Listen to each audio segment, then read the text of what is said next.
Voilà. Eh oui, un sacré bénévole, hein, gloire à Dieu. Hein.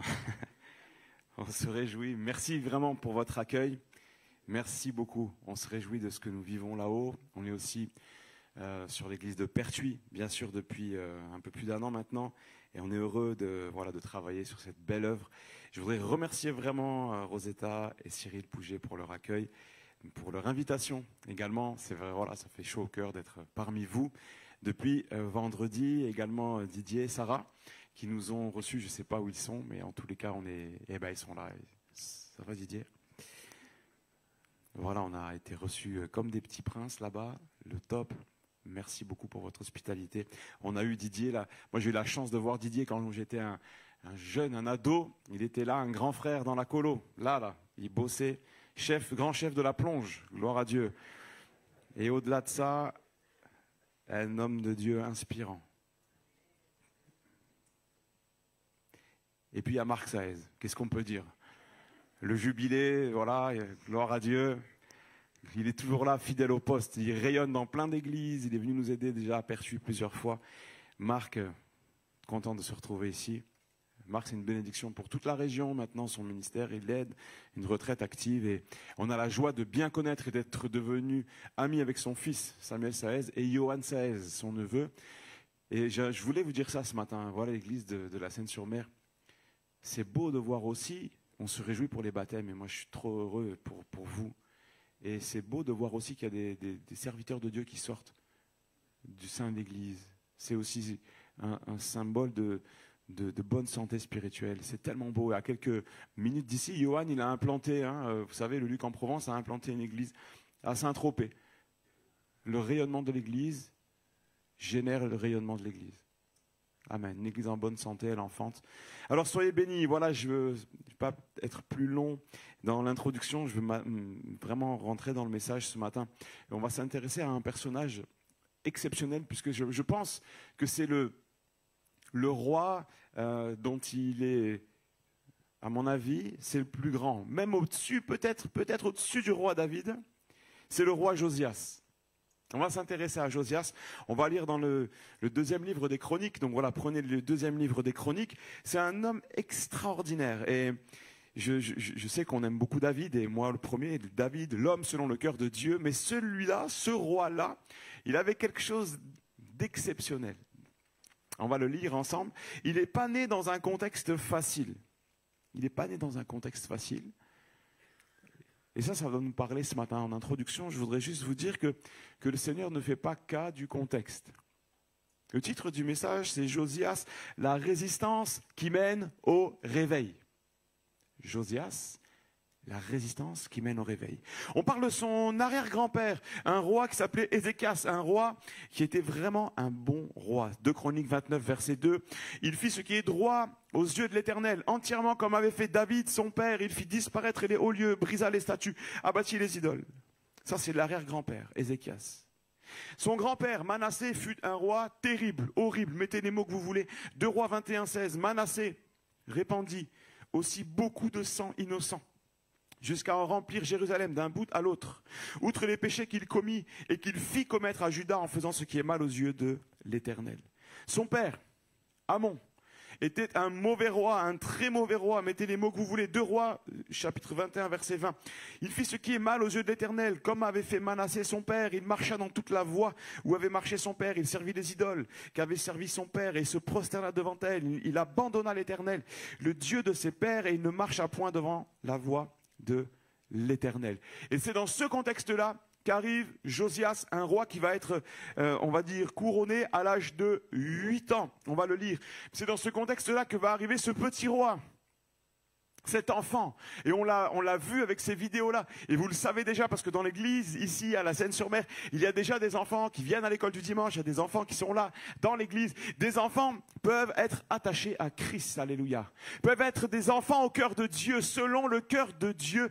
Et ici, on voit Josias dans ce contexte, excusez-moi, pourri. Dans ce contexte gangréné par le péché, par l'idolâtrie, par toutes sortes de vices. Vous savez qu'il y avait là de la prostitution sacrée, toutes sortes de choses. Il y avait des gens qui sacrifiaient leurs enfants. C'était une génération perverse sous le règne de Amon, son père. Et Josias va être là comme celui qui dit oui, mais. Il n'a pas suivi comme un mouton. Josias a pris position du haut de ses 8 ans. Alors certainement qu'il avait des conseillers, je ne sais pas, peut-être des tontons, des tatas, des gens autour de lui, des grands frères, des grandes sœurs, qui étaient là pour le conseiller, pour l'encourager. Mais en tous les cas, toujours est-il que la Bible nous dit dans 2 Chroniques, chapitre 34, verset 1er. Josias avait 8 ans lorsqu'il devint roi et il régna 31 ans à Jérusalem. Il fit ce qui est droit aux yeux de l'Éternel. Il marcha dans les voies de David, son père. Il ne s'en détourna ni à droite ni à gauche. La 8e année de son règne, comme il était encore jeune, on va y venir tout à l'heure, on va développer tout ça, il commença à chercher le Dieu de David, son père. Et la 12e année, il commença à purifier Juda et Jérusalem des hauts lieux, des idoles, des images taillées et des images en fonte. Amen. On reviendra ici dans quelques instants. Malgré le contexte, mes amis, Josias a initié une notion de résistance et de changement. Il s'est tenu à chercher Dieu alors que son père et son grand-père étaient devenus des idolâtres. Du haut de ses 8 ans, il a décidé de résister. Malgré la famille, malgré l'entourage, malgré les pratiques, il a décidé, il résolut dans son cœur de ne pas se souiller avec les mets du roi, nous dit la parole au sujet de Daniel. Mes amis, nous pouvons, et il est de l'urgence dans l'Église de résister. La Bible nous dit, résistez au diable, il fuira loin de vous. Ça fait 2000 ans que l'Église résiste. Et il faut qu'elle continue à résister. Ça fait 2000 ans que nous sommes attachés au Seigneur et il nous faut continuer. En ces temps troublés où, au travers des mœurs, au travers de l'enseignement des enfants, on voudrait polluer, on veut arracher à Christ toute cette génération. Mais le Seigneur n'a pas dit qu'il allait nous abandonner, il a dit je serai avec vous tous les jours jusqu'à la fin du monde. Il a dit vous aurez des tribulations dans le monde, mais prenez courage, j'ai vaincu le monde. Amen. Quelles que soient les générations, quel que soit notre âge, je vois des gens, des jeunes, des quadragénaires et puis des papis, des mamies. Gloire à Dieu pour l'Église, avec la diversité des générations. On est fort ensemble. L'Église, ce n'est pas que les jeunes, ce n'est pas que les parents, ce n'est pas que les enfants, c'est tout le monde ensemble. Avec les papis, les mamies, les grands-parents. Grands-parents, vous êtes une bénédiction, vous savez. Moi, dans ma famille, l'évangile est rentré par une mamie. C'est notre voisine. On l'appelait Madame la voisine. Et cette mamie est venue un jour, elle était devenue copine avec ma mère. Moi, tous les matins, j'étais petit, elle me donnait un petit biscuit lu, carré. Vous avez connu ces vieux biscuits carrés, lus? Voilà, tous les matins, j'avais des petits gâteaux comme ça et c'était trop bien. Et un jour, cette mamie, elle est venue toquer chez nous. Elle a dit à ma mère, viens, on fait des réunions de prière chez nous, chez mon cousin ou je ne sais pas. Et ma mère a débarqué dans une première réunion de prière et l'évangile est rentré dans ma maison. Parce qu'il y a une mamie qui était fière de Jésus, qui croyait que c'était possible que sa voisine, qui avait plein de problèmes, soit bénie. Et mes amis, le Seigneur n'en a pas fini avec nous. Il y a plein de Madame la voisine ici. Alléluia. On peut être tellement une source de bénédiction pour des familles tout entières, pour des générations tout entières. Cette femme m'a offert ma première Bible. Quand elle m'a offert ma première Bible, je me souviens, il y avait un dessin de Jésus dessus. Et je ne comprenais rien, vraiment, j'étais petit. Et j'ai dit, mais ça, je ne sais pas ce que c'est ce livre-là, mais lui, là, ça a l'air d'être quelqu'un d'important. Et j'ai dérangé dans mon meuble des jouets les meilleurs que j'avais, vous voyez.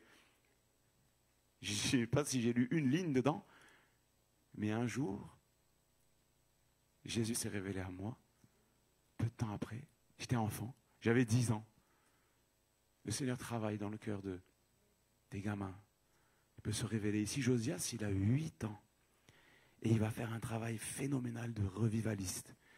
Il va faire un travail phénoménal de résistance.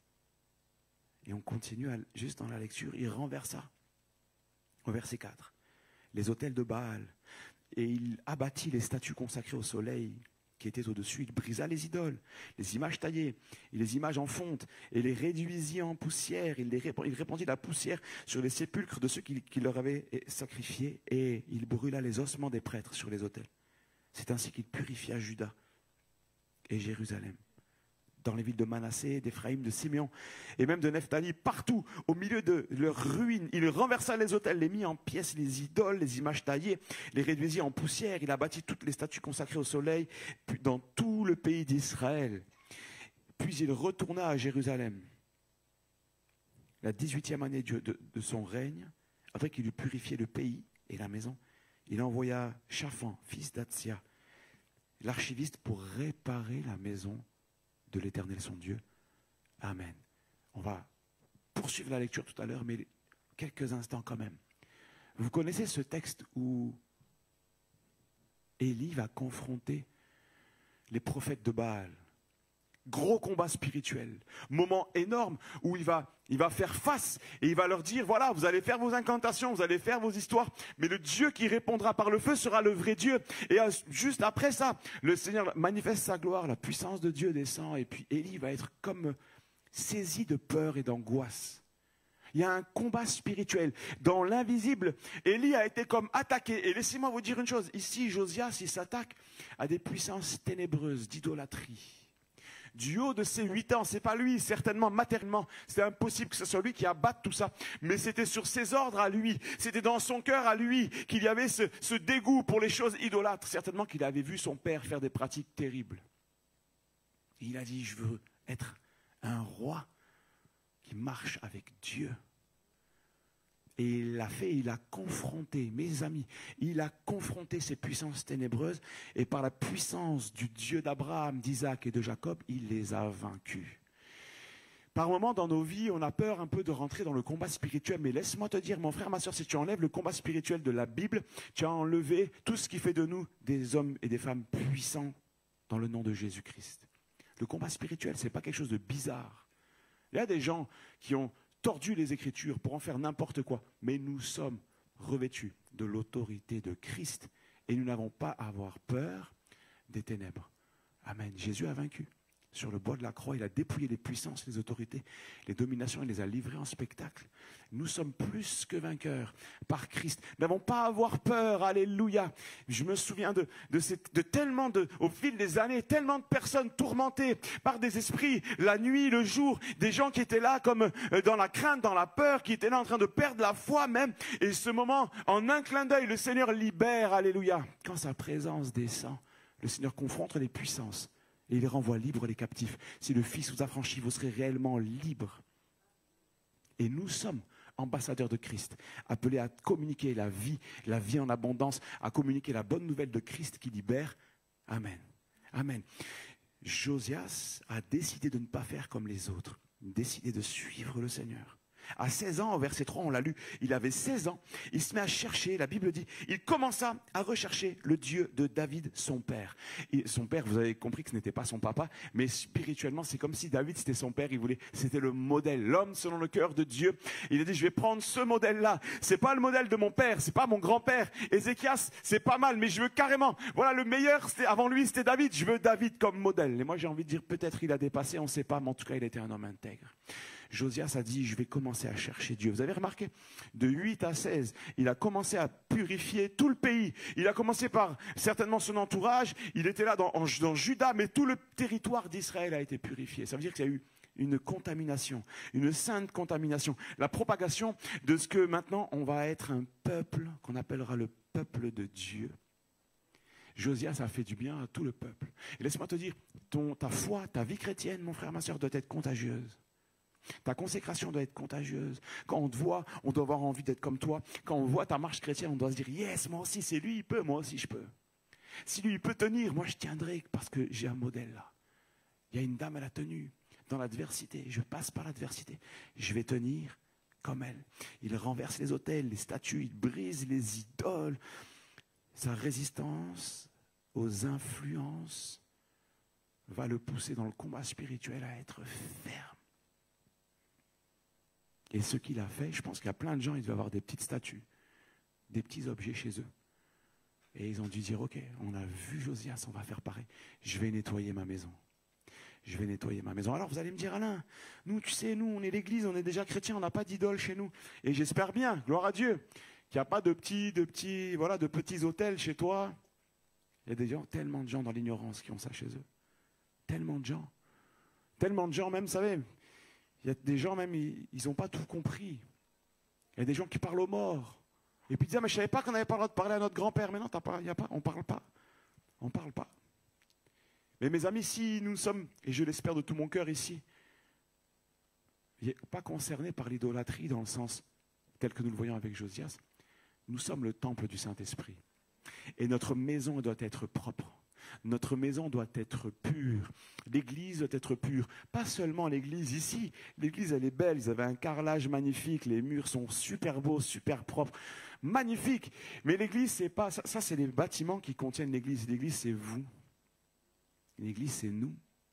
Et ça, c'est l'église collective. Vous tous là. Nous tous.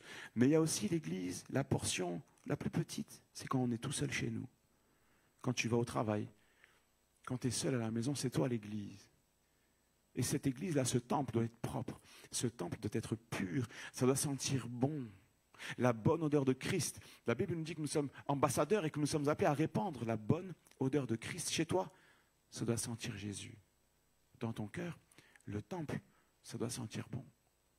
La Bible nous parle de cela, vous savez, dans Hébreux chapitre 12. Fortifiez donc vos mains languissantes et vos genoux affaiblis. Hébreux 12, 12. Et suivez avec vos pieds des voies droites, afin que ce qui est boiteux ne dévie pas, mais plutôt se raffermisse. Cherchez la paix avec tous et la sanctification, sans laquelle personne ne verra le Seigneur. Veillez à cela, écoutez bien, veillez à ce que nul ne se prive de la grâce de Dieu et à ce qu'aucune racine d'amertume poussant des rejetons ne produise du trouble et que plusieurs n'en soient infectés. Amen. On retrouve dans des églises du trouble, on retrouve dans des églises des personnes qui sont là, ils veulent monter au-dessus des autres, ils veulent se montrer, ils veulent être là comme les boss, alors que nous, il n'y a pas de boss dans l'église. Nous servons tous le Christ, alléluia.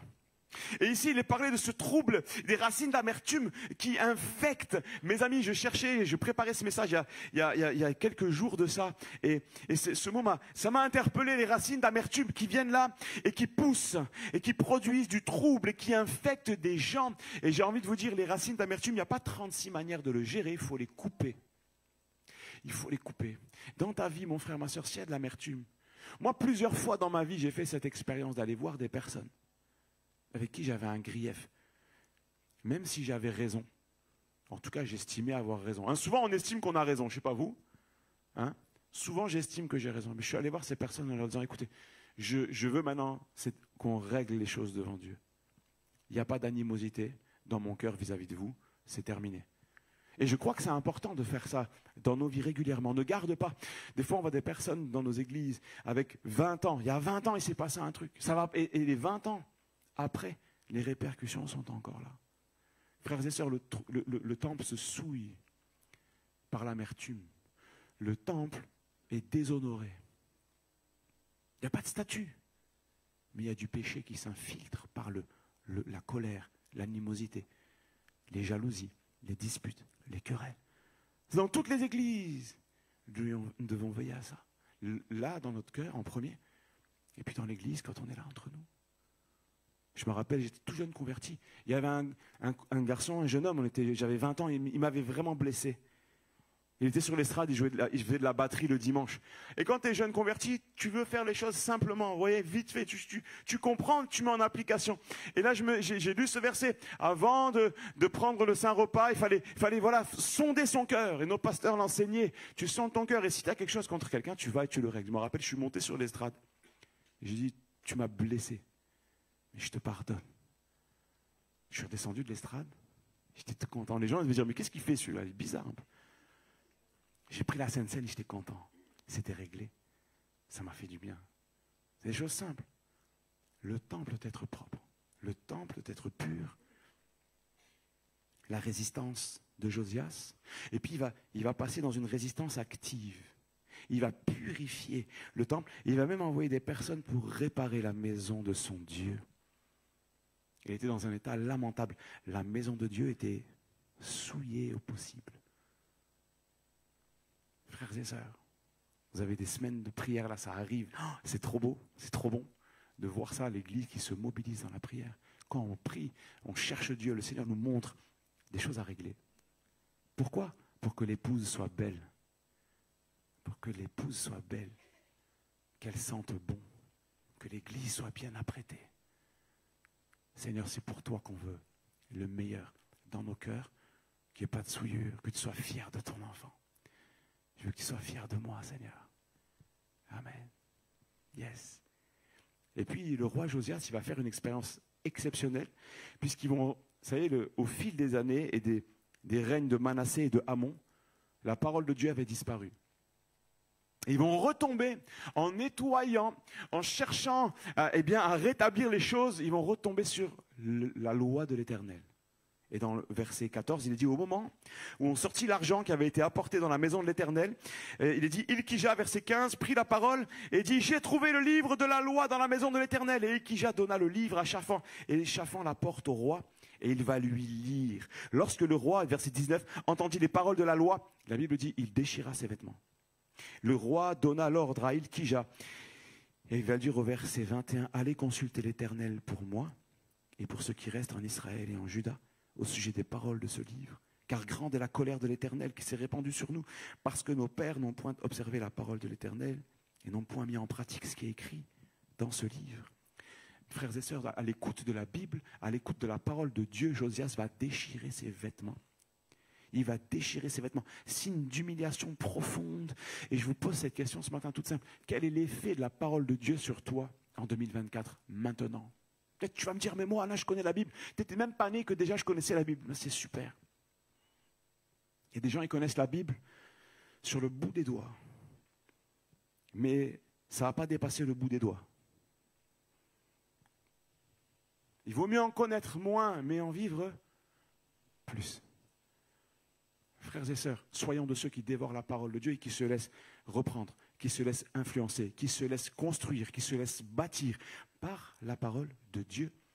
Lorsque nous lisons, c'est pas pour les autres. Ouais. Souvent on dit, ah, c'est pour les autres. C'est comme les dons spirituels. Ah, je sais pour qui c'est ça. Hein. Et on regarde comme ça. Et si des fois aussi le Seigneur nous parlait à nous, juste pour nous aider, parce qu'il nous aime, pour nous reprendre. Oui, parce qu'un papa, il doit reprendre son enfant. Une maman, elle doit reprendre son enfant. Laisse grandir ton fils sans lui donner aucune règle et tu verras, mon frère, ma soeur, le tyran qui va naître. C'est la génération dans laquelle on est. Hein. Les politiques, ils disent, mais je ne comprends pas, il y a beaucoup de violence ici, ils disent. Hein. Et vous êtes sérieux ? Vous faites semblant d'être étonné, les gens font semblant d'être étonnés parce que la société est violente, mais on est dans un moment où l'enfant roi a pris le pouvoir. L'enfant roi a pris le pouvoir. Pas de règle. Il était interdit d'interdire. Ça fait longtemps que ça existe, cette théorie-là. Hein, mai 68. Et là, on est chez les petits-fils de mai 68. Et regardez. Le monde refuse les règles, même politiques. Il dit, on ne veut pas de règles. Le Seigneur, lui, veut nous reprendre pour de vrai. Josias se laisse reprendre. Il envoie, il dit, allez chercher l'Éternel pour moi. Lui-même avait cherché Dieu, on l'a lu. Mais il sait qu'il y a une dynamique prophétique. Ils amènent voir une femme, une prophétesse, et elle va leur parler, elle va les mettre en garde, et elle va lui dire, mais Dieu sait, il a vu ton cœur, etc. Ça va être un vrai moment. Ici, c'est une parenthèse pour nous, par rapport à la vie prophétique, par rapport au ministère du Saint-Esprit. Nous sommes dans une église de Pentecôte. Nous devons croire et continuer à travailler à la consécration de nos cœurs pour que nous soyons remplis du Saint-Esprit. Et que nos cœurs soient à l'écoute de l'Esprit Saint, que nous puissions ici, plaise à Dieu que toute l'assemblée soit composée de prophètes. Dit sa parole. Amen. Que nous puissions être, que ça déborde, amen, de paroles inspirées de Dieu. J'ai relevé quelques secrets du roi Josias. Il a un cœur touché. Il a un cœur touché. C'est ce qu'on voit dans 2 Chroniques 34, 27. Parce que ton cœur a été touché. Ton cœur a été touché, tu t'es humilié devant Dieu en entendant ses paroles contre ce lieu et contre ses habitants. Parce que tu t'es humilié devant moi, parce que tu as déchiré tes vêtements et que tu as pleuré devant moi, Dieu le dit, moi aussi j'ai entendu. Moi aussi j'ai entendu. Il a pleuré, son cœur a été touché, il a déchiré ses vêtements et Dieu lui dit, parce que tu as entendu, moi aussi j'ai entendu. C'est quand la dernière fois qu'on a cherché Dieu? C'est quand la dernière fois qu'on a pleuré devant lui? Le Seigneur, il recueille les larmes de Josias. Et il voit qu'il se passe quelque chose. Au-delà des larmes, le cœur de Josias est en train d'être affermi du haut de ses 16 ans. Il y a quelque chose qui se passe de divin qui va faire que Josias va régner plus de 30 ans. Et il va ramener ce qu'il pourra ramener pour son Dieu. Alléluia. Mais son cœur, écoutez-moi bien, il n'a pas été imperméable. Son cœur ne s'est pas gonflé d'orgueil. Malheureusement, vous savez, le roi Ézéchias, à la fin de son règne, ça a été un roi exceptionnel. Mais à la fin, il s'est enflé, il s'est gonflé d'orgueil. À la fin, il a voulu s'élever un petit peu. Et ça a causé malheureusement une triste fin. Josias ne va pas lâcher. Il s'est humilié, il déchire ses vêtements, il pleure devant Dieu. Voilà les 4 secrets ici. Les premiers, le cœur touché, il s'humilie, il déchire ses vêtements et il pleure. Je répète, il a un cœur touché, laisse-toi toucher par Dieu. Il s'humilie, humilie-toi, il déchire ses vêtements et il pleure. Déchirer ses vêtements, c'était des vêtements royaux. Josias, il n'était pas habillé avec des guenilles. Josias, il avait ses vêtements représentaient son rang. Il déchire, ça veut dire, Seigneur, je suis rien. Je reconnais que je ne suis rien.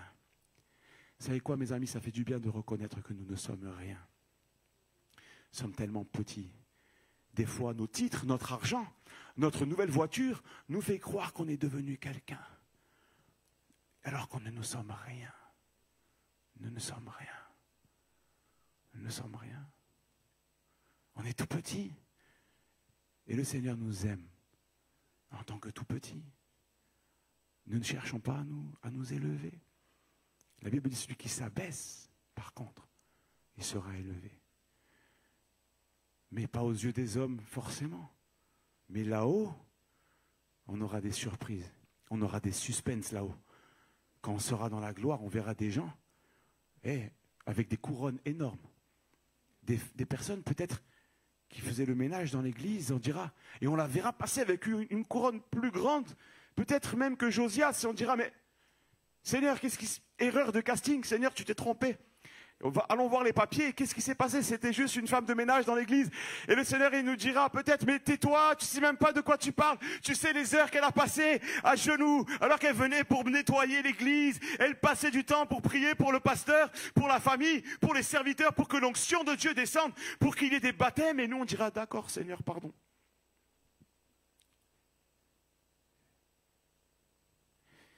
C'est le Seigneur qui donne en fonction de ce qu'on a à l'intérieur de nous. Un jour, il y a quelqu'un qui me disait, tu sais, à mon mariage, il y avait 15 pasteurs. Je disais, alors, c'est quoi le concept? C'est eux qui, quoi? Parce que c'est au nombre de pasteurs qu'on reconnaît la bénédiction dans le couple, dans le foyer? Non, c'est pas ça, mon gars. Tu t'es trompé. C'est ton cœur. C'est ton cœur, mon ami. C'est ton cœur qui fait la différence. J'aurais pu avoir Billy Graham, ça fait rien. Ça apporte rien.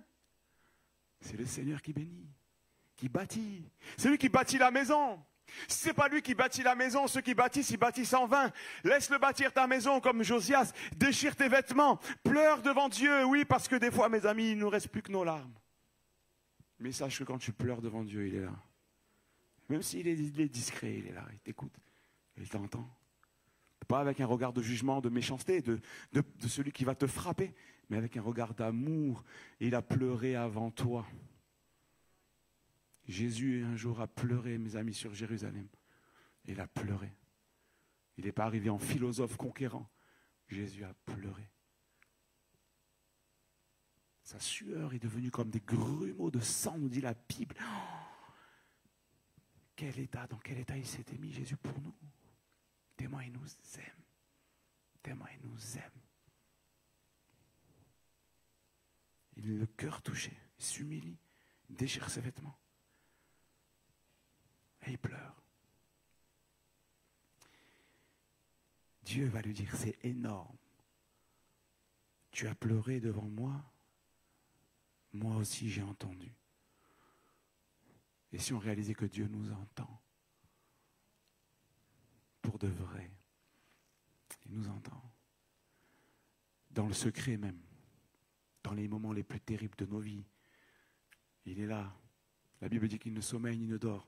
Celui qui garde Israël, l'ange de l'Éternel campe autour de ceux qui le craignent, même quand on ne voit pas, quand on ne ressent pas. Par moments, nous les chrétiens, pentecôtistes, nous savons, nous avons vécu la présence de Dieu et on sait ce que c'est. Des fois, on l'a ressenti. Et quand on ne ressent plus, on est frustré. Mais le Seigneur nous dit, c'est pas ce que tu ressens qui compte, c'est ta foi qui compte.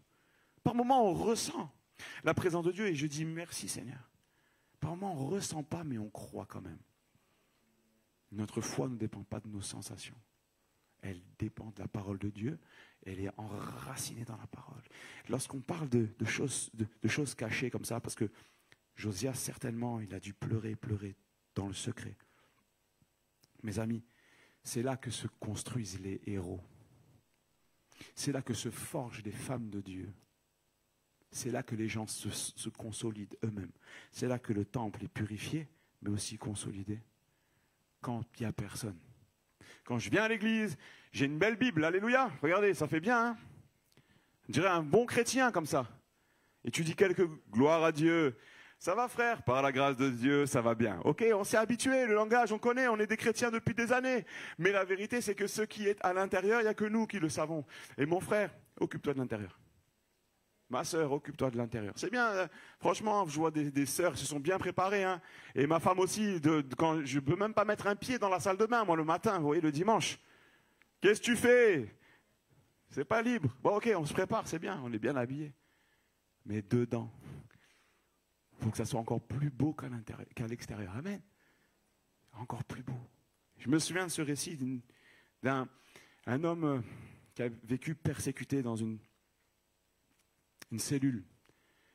J'en parlais vendredi soir. C'est Richard Wurmbrand. Vous pouvez lire son livre, il est gratuit sur Internet en PDF. Ce livre s'appelle « Mes prisons avec Dieu ». Cet homme a fait une expérience inoubliable pour lui et pour tous ceux qui l'ont lu. Il dit, voilà le moment le plus puissant de toute ma vie. Il est en prison, il a passé 3 ans dans une prison sans fenêtre. Dans les prisons en Roumanie, sous le Parlement à Bucarest. C'est un récit vraiment terrible de peut-être ce que l'homme peut faire de pire. Et il a passé 14 ans au total en prison. Et il raconte ceci, il dit, ma plus belle expérience, c'est quand j'étais dans une cellule avec une centaine de personnes. Un grand espace, on peut imaginer peut-être 100 mètres carrés, quelque chose comme ça. 200. Et il dit, il y avait un paysan chrétien qui essayait d'évangéliser un intellectuel soviétique. Et l'intellectuel se moquait. Il disait, mais toi, tu es chrétien, toi? C'était un pauvre misérable, hein, une personne qui n'avait juste lu, toute sa vie, il avait lu quelques versets bibliques, c'est tout. Et le brave chrétien, paysan, il était courageux, il disait, vous savez, Dieu vous aime. Jésus est vivant, il est mort sur le bois de la croix, et je le crois, c'est vrai, nous croyons dans le Christ, qui est mort et qui est ressuscité. Et l'intellectuel se moque, il dit, vous savez, regardez, il prend à témoin les 100 personnes qui sont là, il dit, regardez cet illettré, regardez ce misérable, regardez-le, il nous parle de son Dieu, qui est là, son Dieu qui le laisse mourir comme ça, pourrir dans une cellule. Et les gens, certains acquiescent certainement, d'autres ont de la peine. Et il dit, allez, tu parles de ton Dieu là. Est-ce que tu as déjà vu Dieu? Il dit, oui, j'ai déjà vu Dieu. Il dit, mais regardez, il est complètement fou. Il nous dit qu'il a déjà vu son Dieu. Et qu'est-ce qu'il fait ton Dieu? Et vous savez ce qu'il lui répond, le paysan lui dit, j'ai vu le Seigneur et il m'a souri. Et l'intellectuel, il dit, vous êtes complètement fou. Hein. Et vous avez vu votre Dieu, il vous a souri. Écoutez ça. Il y en avait certainement qui rigolaient. D'autres qui pleuraient peut-être. Et il lui dit, bon allez, vas-y. Montre-nous comment il t'a souri. Et le paysan, dans cette cellule, il lui dit, oui, je vous montre comment il m'a souri. Et il sourit. Et le témoignage de cet homme, c'est un homme de Dieu véritable. Hein. Richard Wurmbrand, c'est pas quelqu'un qui est sorti du chapeau et qu'on ne connaît pas. C'est un homme de Dieu irréprochable. Il est décédé depuis des années, mais il dira ceci, écoutez bien. Au moment où le paysan a souri, le visage de ce paysan s'est mis à briller. Il a brillé, la gloire de Dieu est descendue dans cette cellule. Son visage a brillé. Alors qu'il sourit, le paysan, juste par un sourire, a bouleversé toutes les personnes qui étaient là. Et le brave intellectuel, il a baissé la tête. Et il a dit, vous avez raison. Vous avez vu Dieu et il vous a souri. Mes amis, on n'a pas besoin de chercher à briller. Même quand on est seul, même lorsque nous souffrons, le Seigneur peut animer en nous quelque chose de divin. Sa puissance peut nous saisir à n'importe quel moment pour renverser les forteresses, pour confronter des personnes, pour détruire peut-être les murs que le diable aurait voulu tisser autour de nous. Même si nous sommes un pauvre, un petit, insignifiant aux yeux de cette société, Dieu peut faire de grandes choses au travers de nos vies. Il n'en a pas fini avec nous. Un jour, il y a un frère, un des plus grands hommes de Dieu, certains disaient, un des plus grands hommes de Dieu qui a mis les pieds en France au fil du XXe siècle, c'était le frère Archange de la communauté des gens du voyage. Archange fait cette expérience. Il est dans sa caravane avec sa femme et il pleure, il se met à pleurer et il dit « Mémé », il appelait Mémé, je ne sais pas pourquoi, « Mémé, je vais t'appeler Mémé, Maïda, c'est bon hein ?» Il dit « D'accord, elle ne veut pas, bon. » Il se met à pleurer, le frère, c'est un homme d'onction, c'est un prédicateur du réveil, alléluia, il est là, il prêche, il y a des miracles, gloire à Dieu. Et à un moment donné, il est dans sa caravane et il sent que le Saint-Esprit n'est plus là. Il sent qu'il a perdu la faveur de Dieu. Et il pleure devant sa femme. Il dit, j'ai perdu la faveur de Dieu. L'onction de Dieu s'est retirée de moi. Et il pleuvait. Il raconte dans l'histoire sa biographie qui est éditée au livre de la Porte ouverte de Mulhouse. Là-bas, vous cherchez dans les éditions. Et quand vous allez à Mulhouse, tu peux en prendre quelques-uns, Cyril. C'est un bon bouquin, la biographie d'Archange. Gloire à Dieu. Et donc, il part de sa caravane. Il claque la porte. Il pleut. Il sort. Il va dans la forêt. Il pleure devant Dieu, et crie à Dieu, et il dira, Seigneur, qu'est-ce qui se passe? J'ai perdu ta faveur, pardonne-moi, je m'humilie devant toi. Il va faire comme Josias, il va déchirer ses vêtements, et il va mettre sa tête dans la boue. Son histoire nous dit, il rentre dans sa caravane, il était plein de boue, mais il était un grand sourire comme ça, il dit, Mémé, j'ai retrouvé la faveur de Dieu, alléluia. Mes amis, on a besoin d'un cœur entier, c'est le point. Le Seigneur, il ne veut pas des gens qui font semblant. Soyons vrais. Soyons vrais. Tout le pays a été purifié. C'est énorme ce qui s'est passé. On va le lire en clôturant ce 2 Chroniques 34. Tout le pays va être purifié. Dans le deuxième livre des Chroniques, donc verset 34, écoutez bien. Il est dit ceci. Déjà au 23-25, il est dit « Avant Josias, il n'y eut point de roi qui, comme lui, revint à l'Éternel de tout son cœur, de toute son âme, de toute sa force. » Est-ce que tu es revenu à ton Dieu de tout ton cœur, de toute ton âme, de toute ta force? C'est pas pour rien que le Seigneur dit ça. De tout ton cœur, toute ton âme, de toute ta force, alléluia. Il n'y avait jamais eu de roi qui avait fait ça, selon toute la loi de Moïse. Et après lui, il n'y en a point paru de semblable. Et puis, de Chroniques 34, 29. Le roi fit assembler, il y a une unité qui est là, on se rassemble autour de Josias, il fit rassembler tous les anciens de Juda et de Jérusalem, tout le monde débarque, ils sont tous là, il monta à la maison de l'Éternel qui avait été purifiée. Avec tous les hommes de Juda et les habitants de Jérusalem, il y avait du monde autour, les sacrificateurs et les lévites et tout le peuple, depuis le plus grand jusqu'au plus petit.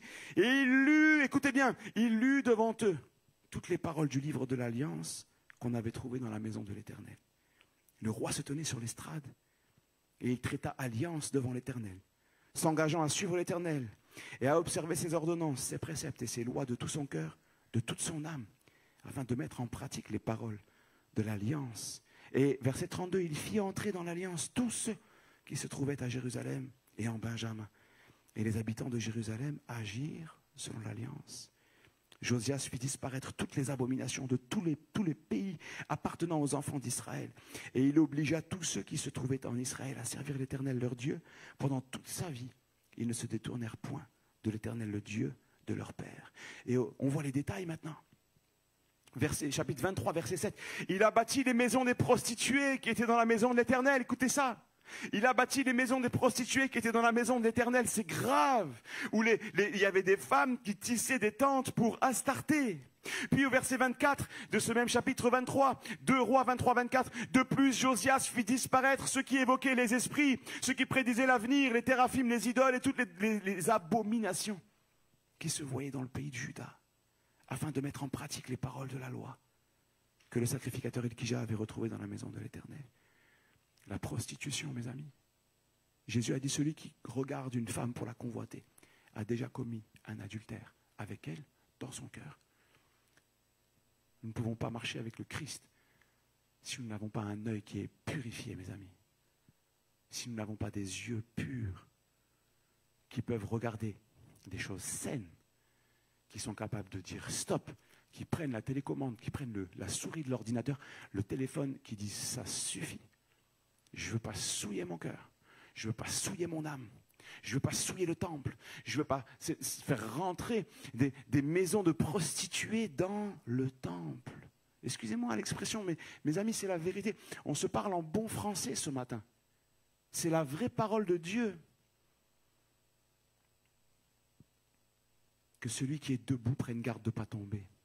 Il n'y en a pas un qui est exempté de vigilance. Pas une qui est exemptée de vigilance. Je vais faire attention, Seigneur. Protège ma vie, garde mon cœur.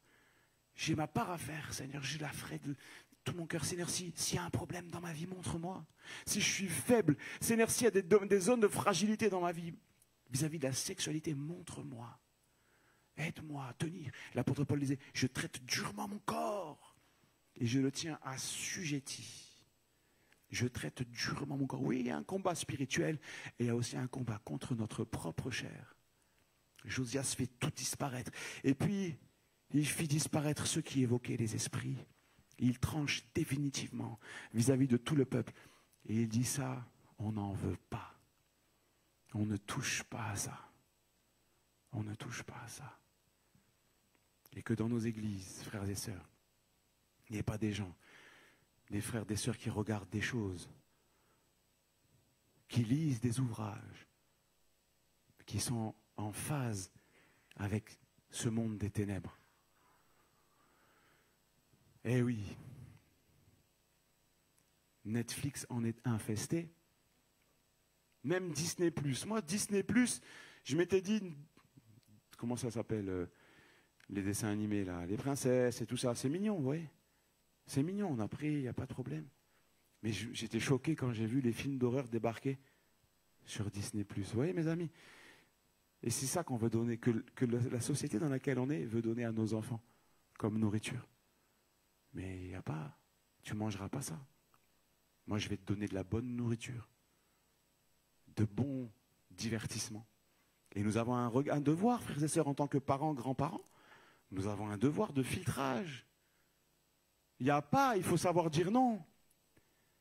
On parle avec Maïda de ce qu'on vit avec les enfants. Un jour, il y a un enfant, il vient avec un doudou. Un doudou, c'était en fait vendu comme étant un doudou de peur. Un doudou, c'était comme un démon. C'était comme ça, et c'était son doudou. Tu t'imagines le doudou dans la chambre, les enfants qui le regardaient comme ça? Ces choses-là, qu'elles s'en aillent de nos maisons, frères et sœurs, qu'elles n'y rentrent même pas. Protège ta maison. Protégez vos maisons. J'ai terminé dans quelques instants, et puis on va pouvoir prier. Amen, Cyril, ça va?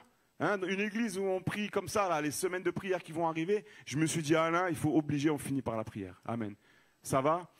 Dans Hébreux 12, au verset 1, il est dit, nous donc aussi, puisque nous sommes environnés d'une si grande nuée de témoins. Là, il parle de tout ce qu'il y a dans Hébreux 11. Tous les témoins qui sont cités, c'est exceptionnel. Hébreux 11, lisez-le, relisez-le.